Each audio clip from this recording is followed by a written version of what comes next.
Deputada bancada CNRT e uma FUCOM Parlamento Nacional preocupa o projeto Reabilitação Estrada e a Delta 2, nível estandarte estrada anterior niang.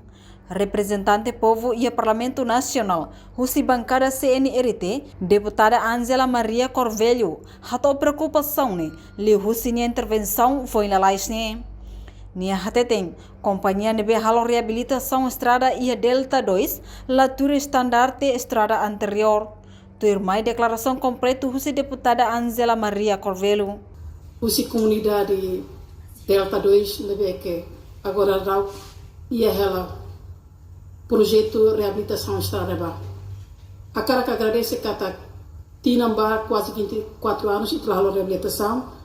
Agora foi pela primeira vez halo na reabilitação estrada.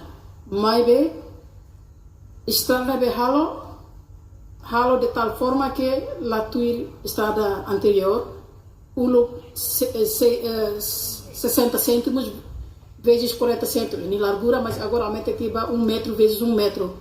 Então, valeta será as litia uma nenhuma, estraramos as litia nenhuma. Quase 40 cêntimos as e preocupação comunidade que está que se uran mais bele tamo uma. Comunidade mos sir nenhuma la belo kormatan.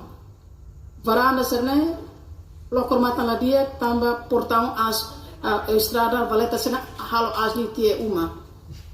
Carreta barak quase fulan rua, la belestai tamba prende hela ia emni garagem larang. Comunidade foi atende para companhia, mas de companhia se dá for solução. Também o governo atual a comunicação dia com a companhia no projeto bele facilita no for conforto ba ema atu acesso li husi transporte bele ia efeito no util ba comunidade no la bele sai vítima ba hira tempo udang.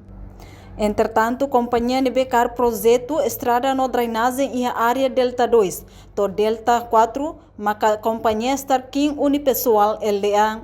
Reportagem Melda Fátima, Televisão Timor-Post. Janela informação ba emogoto. Atua tem informação atual dia clio. Kita haluha. Haneham botão subscribe, like.